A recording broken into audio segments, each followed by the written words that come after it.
bonjour à tous les amis. Bon, bah on va pas se mentir, on passe un sale quart d'heure hein, quand même. 16 464 pour le BTC. Ah oui, il y a la traduction automatique. Excellent. Pour le BTC, donc bon bah voilà, hein. C'est pas agréable à vivre, hein, on va pas se voiler la face. Moi perso, je me fais défoncer sur mon premier portefeuille, hein, que les choses soient claires.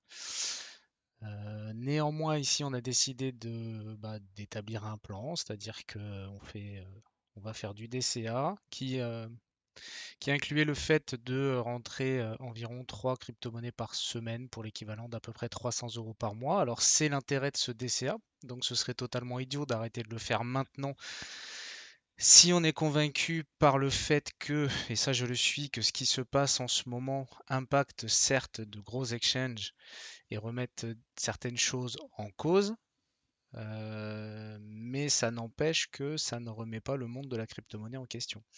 Peut-être que les mouvements qui sont en train de se produire ici sont en train de vous dire si vous êtes fait ou pas pour investir dans la crypto-monnaie, si vous y croyez suffisamment et ainsi de suite. J'ai conversé là dernièrement un peu sur Telegram avec des personnes inquiètes, hein, ce que je conçois, mais à 2000%, hein, ça je conçois vraiment très très bien. Et c'est vrai que c'est pas simple. En ce moment-là, le marché, il est vraiment pas simple. C'est compliqué, il y a énormément de peur, il y a énormément de doutes. C'est pas facile de garder la tête froide face à ça. Moi, personnellement, pour la deuxième fois, donc j'avais évité Luna. Donc ça, c'était cool, parce que j'étais pas du tout investi dedans. FTT, on l'avait rentré en portefeuille, donc pour une ligne de 25 euros. Euh, Au final, moi, quand je l'ai clôturé, d'ailleurs, j'ai fait une merde sur le compte. Enfin bref, je vous montrerai tout à l'heure. Au final, quand je l'ai clôturé, grosso modo, j'ai dû prendre moins 8, moins 9 euros, là, quand je vous ai fait la vidéo le 7 novembre. Que d'ailleurs, ça avait été compliqué pour faire suivre l'information assez rapidement parce que c'était compliqué pour moi de faire une vidéo. Donc, bah, pareil, hein, n'hésitez pas à vous mettre soit sur le Telegram, vous avez le lien dans la description, soit sur Twitter. La prochaine fois qu'il y a un événement qui se manifeste comme ça, en l'occurrence que je dois sortir quelque chose en catastrophe, enfin, c'est censé être rarissime en théorie. J'ai envie de dire, les projets là dans lesquels j'investis, c'est soit, je pars du principe que soit ça coule, soit sur le long terme on est bon. Et c'est pour ça qu'on crée une telle diversification. Mais là, en l'occurrence, c'est vrai qu'on avait quand même de gros signaux. C'était assez facile, entre guillemets, en ayant eu l'information de bonheur, de se dire que ça, franchement, ça craignait. Donc voilà, donc on a eu la chance de pas trop en pâtir. En plus, moi, j'en avais pas acheté dans le cadre de mon premier portefeuille. Donc voilà, enfin bref. J'espère que ça se passe bien pour vous et puis surtout que ça se passe bien si, enfin, que ça se passe bien, non. Si vous étiez investi un peu sur la plateforme FTX et ainsi de suite, bah, je vous souhaite bien du courage. Allez, on va commencer. On a trois cryptos. Je vais rentrer trois cryptos en portefeuille aujourd'hui malgré tout. Je fais dans le super safe. C'est logique. C'est pas le moment d'aller chercher du shitcoin, hein. C'est-à-dire que là, on est en train de nettoyer littéralement le marché de la crypto. Donc, ça a au moins ce point positif si tant est qu'on puisse en trouver un. Au niveau des bonnes nouvelles, ce qui aurait dû être une énorme bonne nouvelle, puisque c'est un petit peu ça que je surveillais depuis un moment, on a le dollar index qui a fait une grosse chute, donc qui a un petit peu qui a fait baisser la valeur du dollar. Donc la valeur du dollar a foncièrement bien chuté là dernièrement. On est passé de 114 à 106. Ça, c'est plutôt pas mal, hein, logique pour les crypto-monnaies, hein. Si le dollar baisse, bah forcément, ce qui est confronté au dollar, bien mécaniquement monte. Sauf que bah, là, forcément, bah, on n'en profite pas, tout simplement. On n'en profite pas comme les marchés actions d'ailleurs, comme les indices et ainsi de suite, bah, à cause de l'affaire FTT. FTX. Donc voilà, mais bon, on va dire que déjà on a ça qui soutient les cours. Si en plus on avait un dollar qui explosait encore à la hausse et qui allait chercher sa première vraie grosse résistance à 120 dollars, bah là on prendrait encore bien plus cher. Donc voilà, au niveau du Bitcoin, on en est là, hein. On avait cette phase de consolidation qui est donc conclue en phase de distribution, qui bah voilà, a été franchie par le bas. On a le niveau des 16 000. Là, alors ici, hein, sur la plateforme TradingView, vous n'avez pas je vous mets pas les points pivots et ainsi de suite, mais moi quand j'analyse, j'utilise également beaucoup les points pivots. Et le dernier rempart qui nous reste ici, c'est 16 000. C'est-à-dire qu'après, en fait, entre 16 000 et 12 000, c'est le néant total en fait. Il y a honnêtement, j'ai objectivement plus aucune raison. Une fois qu'on franchit les 16 000 à la baisse, j'ai pas un niveau qui ressort. Donc c'est pas parce que j'ai pas un niveau qui ressort que qui peut pas voilà faire des fausses sorties puis repartir. Mais ce que je veux dire par là, c'est que moi factuellement, bah je vais plus avoir grand chose à trouver pour l'arrêter avant 12 000. À 12 000, on a des monstres de support par contre, à contrario. Parce que si on le voit un petit peu dézoomé, on voit bien qu'ici le niveau des 12 000, c'est vraiment la zone de polarité hein, du Bitcoin entre avant et après. Donc ici, on retrouverait des gros supports. Maintenant, est-ce qu'on y va? Je ne sais pas du tout. On m'a posé la question ce matin dans les commentaires, dans les commentaires, n'importe quoi, sur Telegram, en fait, quelqu'un qui me demandait un petit peu quel était mon pire scénario. J'ai trouvé ça intéressant comme question. Au niveau des niveaux, parce que justement, il commençait à entendre parler de 7000, 9000 et ainsi de suite. Alors bien entendu, j'en sais rien, hein, d'accord? Et puis quiconque vous dira qui sait où peut s'arrêter le Bitcoin, bah dites-vous que c'est des conneries parce qu'on n'en sait rien, point à la ligne. Donc voilà, par contre, je sais que d'un point de vue factuel, on peut faire ressortir des niveaux. Ici, si on continuait, donc déjà, bon, forcément, on a ce gros support à 12 000 qui est vraiment énormissime. Avec l'élan d'une vente panique, parce que là, on pourrait se retrouver vraiment avec un panic sell pour aller rejoindre les 12 000. Avec l'élan, aller chercher les 10 000 ici, paraîtrait pas déconnant. Et après, les vrais niveaux catastrophiques, parce que là on parlerait vraiment de niveaux catastrophiques. Pourquoi? Parce qu'on sortirait de ce canal haussier par le bas. Enfin bref, ce serait vraiment moche. Ici, on a 8300 et 6500 qui pourrait potentiellement être finalement bah, la fin de la capitulation, pardon, de tout ce merdier. Alors je dis pas du tout que c'est ce qu'on va faire, je ne sais pas du tout. Après, c'est intéressant de noter que 16 000, si on tombait dans les alentours de 8 000, eh bien, ça nous ferait une division de la capitalisation totale des crypto-monnaies par deux. Et ça, en l'occurrence, ça nous amènerait ici à 400 milliards. 400 milliards de capitalisation totale sur le marché des crypto-monnaies. Donc voilà, on va dire que c'est des chiffres qui peuvent être cohérents. Alors après, en ce moment, on se stabilise sur les 800 milliards, sur le niveau des 800 milliards de capitalisation.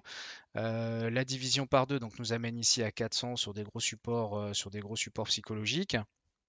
Maintenant, tout ça, bah, faut quand même garder en tête que oui, ça nous donne des indications. Maintenant, c'est pas une science exacte, hein. C'est comme la météo, on s'améliore avec les années, mais c'est toujours pas précis à la minute près. Donc voilà. Et ici, un vent de panique. Voilà, le pire que moi je verrais comme scénario, ce serait vraiment la division par deux de la capitalisation totale des cryptos, avec un retour sur 400. C'est pour ça que j'insiste vraiment là-dessus.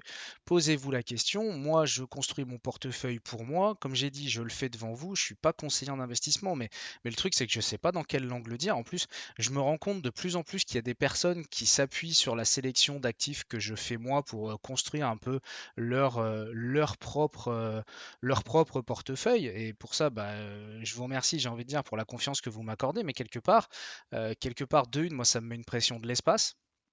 Parce que, comme je vous dis, je suis pas conseiller. Et en fait, si vous voulez, quelque part, il y a un petit peu ce sentiment de se dire, moi, si je me plante perso, moi, j'ai envie de dire, ça n'engage que moi. Je maîtrise les montants qui sont investis là-dedans. Pourquoi? Parce que les montants que j'ai investis dans les crypto-monnaies, je suis prêt à les perdre à 100%.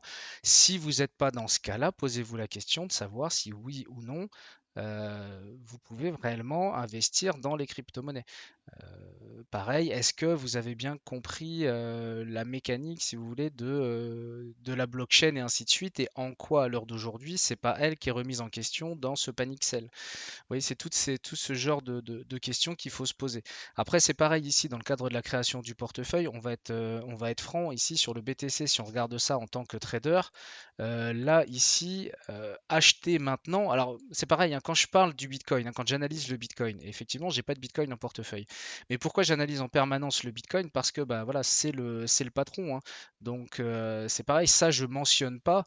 Mais à la limite, j'ai envie de dire, on pourrait faire très exactement la même chose. On pourrait très bien faire un DCA uniquement sur le BTC. Mais ça, je pense que j'ai pas besoin de vous le dire. Donc voilà. Par contre, ici, moi, c'est vrai que c'est lui que j'analyse parce que bah, c'est lui le chef d'orchestre de tout ce merdier en ce moment, forcément. Donc voilà, et donc au niveau de de la capitalisation totale, c'est ça qu'on va surveiller. On a des trends qui sont baissiers. Faut savoir ici, donc comme je disais, on réfléchit d'un point de vue DCA. Ici, si on regarde le Bitcoin, clairement, acheter ici, c'est acheter un couteau qui tombe, hein. D'accord? C'est-à-dire que là, on a fait une cassure franche avec des volumes qui sont pas affichés là, mais avec d'énormes volumes. On fait un pullback technique qui a été super propre ici. Donc on remonte, on vient refaire les 18 200 pour une résistance à 18 400, donc on sent bien la force baissière ici, mais d'un point de vue technique c'est propre, on repart à la baisse. Là ici techniquement c'est très baissier, il faut en avoir conscience, hein. C'est-à-dire que moi ce que je fais, je comprends ce que je fais. Là je vais clairement contre la tendance. Maintenant ici je fais pas du trading, je fais de l'investissement long terme. On verra à la fin de la vidéo comment se comporte le portefeuille, il se comporte pas trop mal. Maintenant, forcément, il baisse. Mais c'est aussi pour ça qu'on fait du DCA et qu'on fait du DCA par palier et non pas sur un espace-temps. Sur un espace-temps donné. Au niveau de la capitalisation, c'est pareil. Ici, on pourrait se dire 800 milliards ou même 400 milliards. On pourrait se dire c'est énorme. Waouh, putain, t'imagines, il y a déjà 800 milliards dans les cryptos. Ou même ici, en tombant ici, il resterait encore 400 milliards dans les cryptos. Bah, en fait, ici, je l'avais déjà mentionné, j'adore cet exemple en fait, c'est que pour vous donner une idée, la capitalisation totale d'Apple, juste d'Apple, la société Apple, c'est 2387 milliards. D'accord? Donc on a déjà un écart ici qui est absolument énorme. Et si on prend les 100 plus grosses entreprises au monde, on est à 35 200 milliards d'investissements. Vous voyez ce que je veux dire? Donc effectivement, ici, 800 milliards, 400 milliards, ça peut paraître important, mais en réalité, on voit bien qu'ici, on est toujours sur un actif qui est très très très très jeune, qui pour l'instant n'est pas énormément capitalisé. Et d'ailleurs, c'est pour ça qu'il reste autant de potentiel d'explosion à la hausse. C'est que pour l'instant, j'ai envie de dire, les vrais gros sont pas encore rentrés dans le game, simplement. Donc voilà. Alors au niveau des cryptos que je vais rentrer en portefeuille, je vais rentrer du Matic. Alors pourquoi Matic? De toute façon, j'ai envie de dire la sélection que je fais là, elle est vraiment très très simple, hein. C'est-à-dire que ici, on peut constater qu'on a eu vraiment un point bas sur 0,35 et moi ça m'intéresse en fait en situation de crise, donc vraiment dans des moments où le marché baisse très fortement, d'aller chercher celle qui baisse le moins.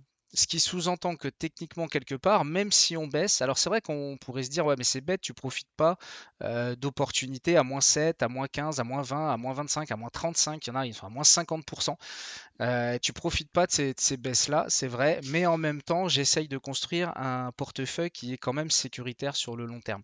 Et ici, je sais que quand j'ai un actif qui a tendance à ne pas vouloir baisser autant que les autres, hein, on voit bien que là, le Bitcoin, il a explosé son dernier plus bas par rapport au fameux range qu'on avait sur les 18 500, le Matic, on en est loin, hein. Et lui, il tient son niveau. On tient en plus en prime une figure technique relativement sympa, c'est ce canal haussier. Alors pareil, en règle générale, je vous montrais, enfin c'est pas en règle générale, c'était en permanence en fait, je vous montrais toujours les graphiques sur un graphique, enfin les cours sur un graphique en cotation arithmétique. C'est celle que vous avez l'habitude de voir, c'est celle que vous voyez quand vous allez sur CoinMarketCap et ainsi de suite. C'est vrai que je vous montrais plutôt celle-là parce qu'après, comment dire, ça influence la manière dont on voit les choses. Là, étant donné les cours, étant donné ce qu'on fait, je préfère vous les présenter en fait de manière logarithmique. La différence entre les deux, elle est très simple, c'est qu'il y en a une en fait qui s'appuie sur la variation des prix à proprement parler, alors que, donc ça c'est l'arithmétique, et la logarithmique en fait, elle calcule et elle représente le prix en fonction des pourcentages d'augmentation, donc de hausse ou de baisse. Et ça change totalement la vision. Ici, si je repasse en mode arithmétique, par exemple, vous voyez, ça c'est le cours du Matic en ce moment d'un point de vue arithmétique. D'accord? Donc ici, on a la fameuse explosion et ainsi de suite. Bref, on a tout ce qu'on a ici. On a ici cette formation en Adam et Ève qui était, mais qui était propre ici, mais elle est absolument magnifique. Bon, bref, soit.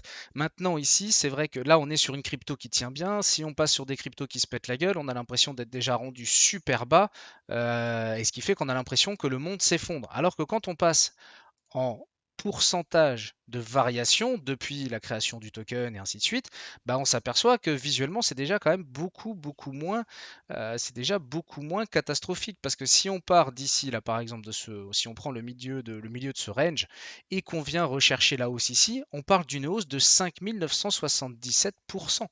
Je ne sais pas si vous imaginez, c'est quand même énorme. Et donc c'est vrai que maintenant, imaginer qu'on revienne sur ces niveaux-là, ça paraîtrait totalement fou. Donc c'est vrai qu'ici, la vision qu'on va représenter de manière logarithmique va avoir cet avantage, on va dire, de rendre les choses un petit peu moins émotionnelles. Donc, étant donné le contexte de marché, dorénavant, je vous les présenterai comme ça. Moi, c'est comme ça que je les étudie, mais c'est vrai que je vous les montrer de manière différente. Après, même là maintenant pour les présenter, c'est intéressant, je pense, de le voir sous cette représentation. Alors après, bah, bien entendu, moi je rentre à l'achat sur Matic, c'est pas encore fait, hein, je vais le faire à la fin de la vidéo. Ici, j'ai mon support de canal. Matic, on a eu, c'est pas compliqué, hein, je crois que c'est celle qui a accumulé le plus de bonnes nouvelles sur ces 2 derniers mois. Donc c'est pour ça qu'on a tenu les cours à ce point-là, même si on devait subir pour raison X ou Y de gros marchés baissiers, je pense que malgré tout, ce serait la crypto, qu'elle ferait partie des crypto-monnaies à repartir le plus vite. Alors, la deuxième que je vais rentrer en portefeuille, ça va être Ethereum. Le jeton ETH a actuellement une émission monétaire annuelle négative de moins 0,22%. La publication du jeton ETH est désormais déflationniste. Alors, ça c'est à modérer, mais sur le papier c'est vrai. Je vous ai mis ici, hop, l'utilitaire qui justement, je ne sais pas pourquoi il s'affiche pas, l'utilitaire qui justement calcule ça. Voilà. Donc ici on a la création monétaire de l'Ethereum. Et donc depuis qu'on a quitté le proof of work pour le proof of stake, forcément ça s'accroît beaucoup moins. Et ce qui est intéressant ici, si vous voulez le retrouver, c'est sur ultrasound.money en fait que vous avez cette visualisation.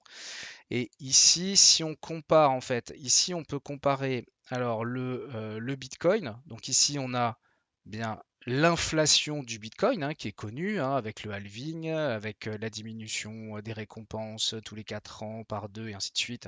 Ok, bon, lui, on le connaît bien.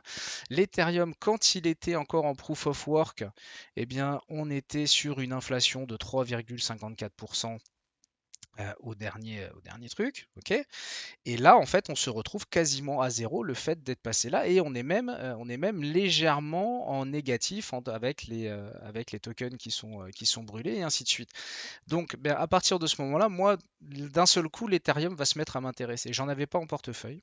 Euh, alors si, j'en avais un peu en portefeuille, mais c'était pas des grosses lignes rentrées dans le cadre de la création d'un portefeuille comme on fait là, donc j'en ai un peu, mais pas énormément pour être honnête. Maintenant, je me dis qu'ici, surtout étant donné la conjoncture, essayer d'aller chercher, et en plus pour de bonnes raisons, des gros projets, bon, eh ben, je pense que le timing d'intervention est plutôt intéressant.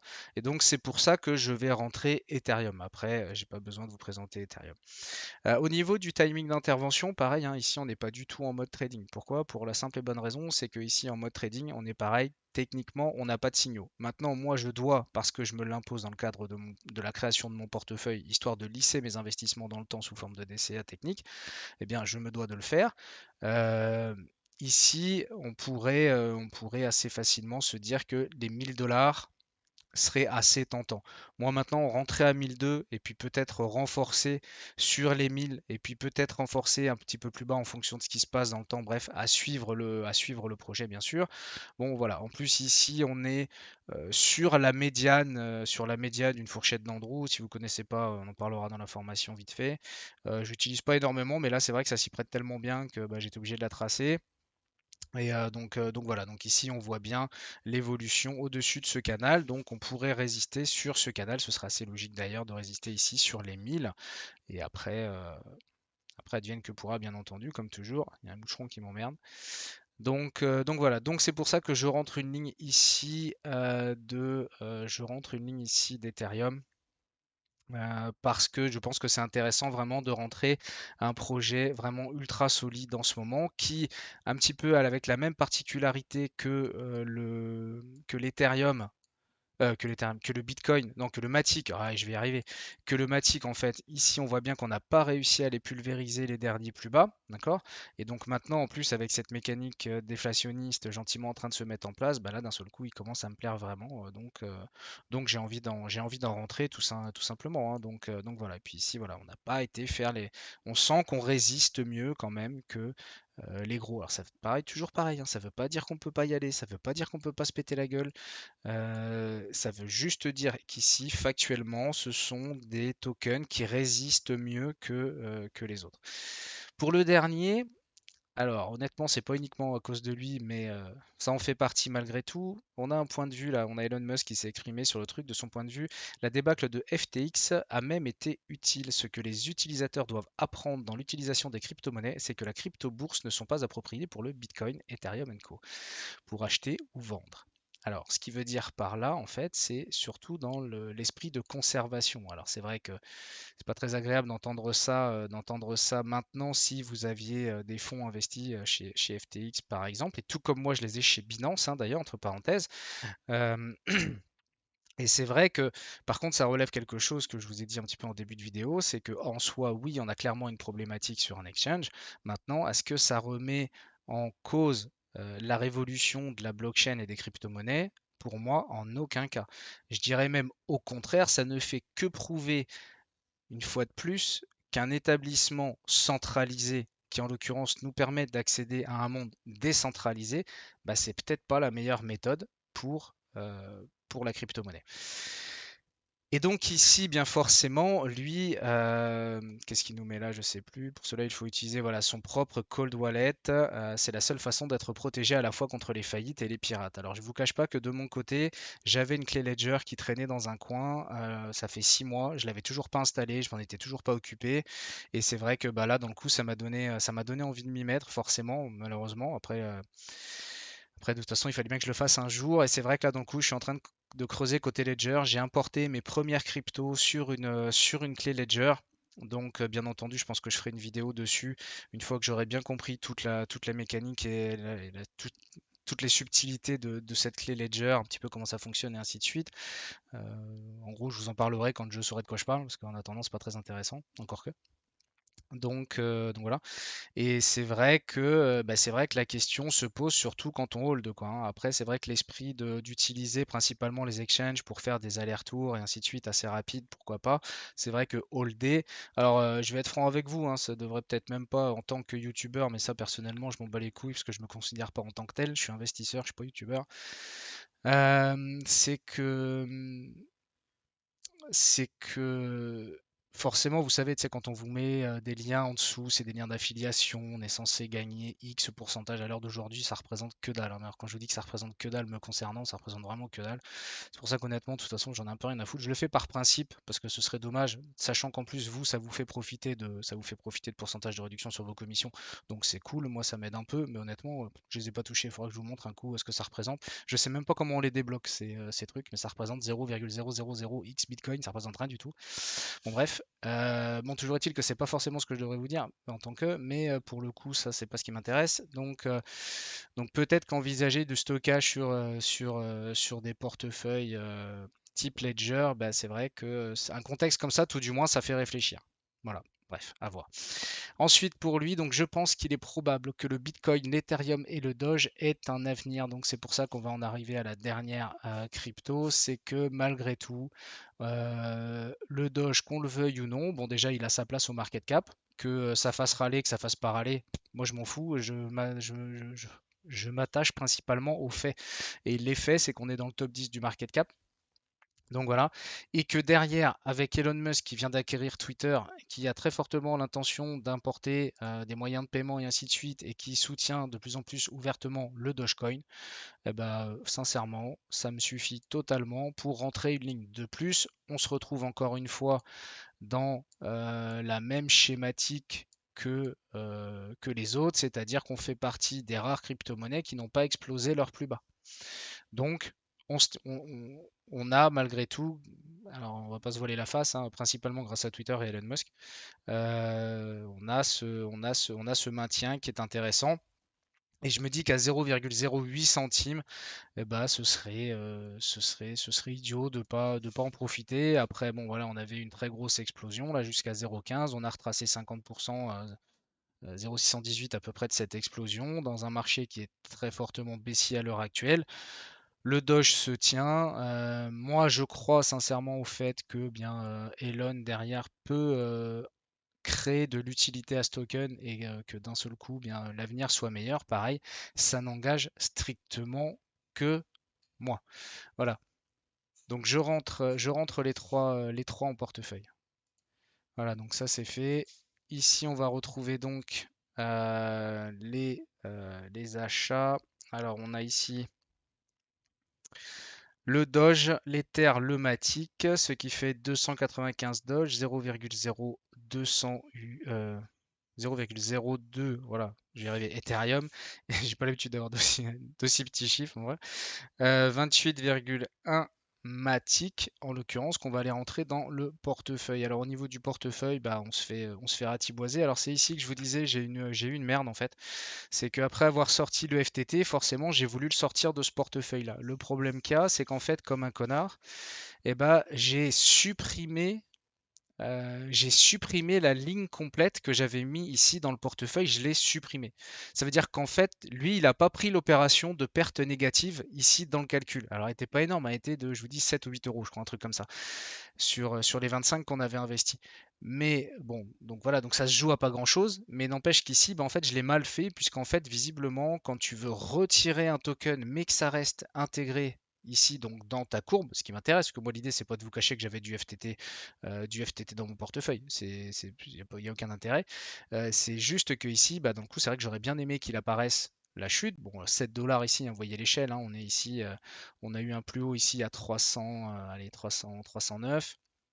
309 dollars et ici on est redescendu déjà à 100 allez à 200 pardon allez à 200 et là ici à 204 actuellement, donc il y aurait 7 dollars de moins si j'avais pu laisser le FTT et donc bien calculer la perte. Donc bah, si ça se reproduit, j'essayerai d'y faire autrement. En fait, il faut passer par ici et vendre le token. Et là, à ce moment-là, ça le garde en considération. Donc voilà. Donc là, si vous voyez plus le FTT ici, c'est pas que je le cache, c'est juste que quand moi je l'ai vendu, je l'ai annoncé le 7 novembre, hein, je l'ai annoncé en live. Donc, donc voilà. Donc je vous le cache pas, c'est juste que bah voilà, visiblement j'ai merdé quand je l'ai enlevé tout simplement. Donc je vais rajouter les trois tokens et puis on va voir un petit peu comment se comporte notre courbe. Voilà, j'ai rajouté les trois valeurs du jour. Donc bah là, elles sont faciles à trouver, hein, vu les pourcentages de baisse qu'on se prend dans la tronche, c'est pas trop compliqué. Après, c'est intéressant de voir ça, hein, justement, c'est-à-dire que là, on va jusqu'à moins 50%, moins 39, moins 38, moins 40, moins 37. Bon bref, là, on se fait littéralement défoncer, hein.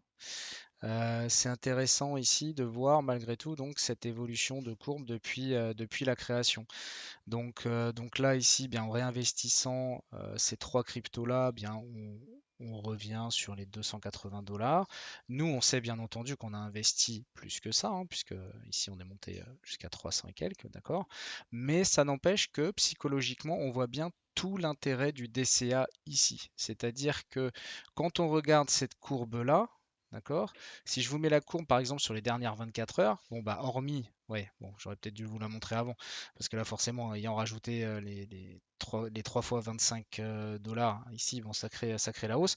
Mais ici, voilà, on était 215 pour tomber au plus bas ici, 200, 204, 205. Ça crée quand même ça crée quand même des sacrées baisses, hein, d'accord? Donc voilà. Mais nous, psychologiquement, c'est vrai qu'on continue. L'idée ici, c'est d'accumuler un maximum de jetons, en fait, hein. Et ici, on voit bien que le fait d'avoir commencé petit à petit, palier par palier, eh ben, voilà, ça permet de soutenir cette espèce de courbe ascensionnelle en termes de quantité de jetons, tout simplement. Et c'est vrai que c'est ça qu'on cherche à voir. En même temps, on va se rassurer en se disant que si la sélection est pas trop mauvaise, eh bien, on accumule de plus en plus de jetons. Alors là, on commence à avoir un portefeuille qui commence à être un peu diversifié, donc ça c'est cool. On n'est pas trop mal.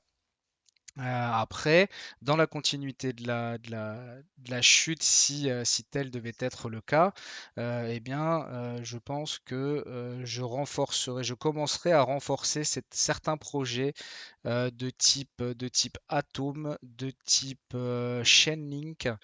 Enfin bref, il y a quelques projets que j'ai vraiment envie de renforcer.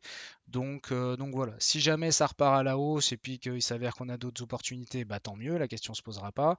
Mais ça n'empêche qu'ici, voilà, je vais commencer, je pense, à renforcer des projets solides si la chute devait continuer, hein, comme je vous le disais, comme je vous le disais au début. Si on fait la chute 12 000 et ainsi de suite, on sait que le reste du marché crypto suivra. Donc voilà. Après, ici, il suffit de faire l'opération, hein, je pense. Je vais la faire vite fait.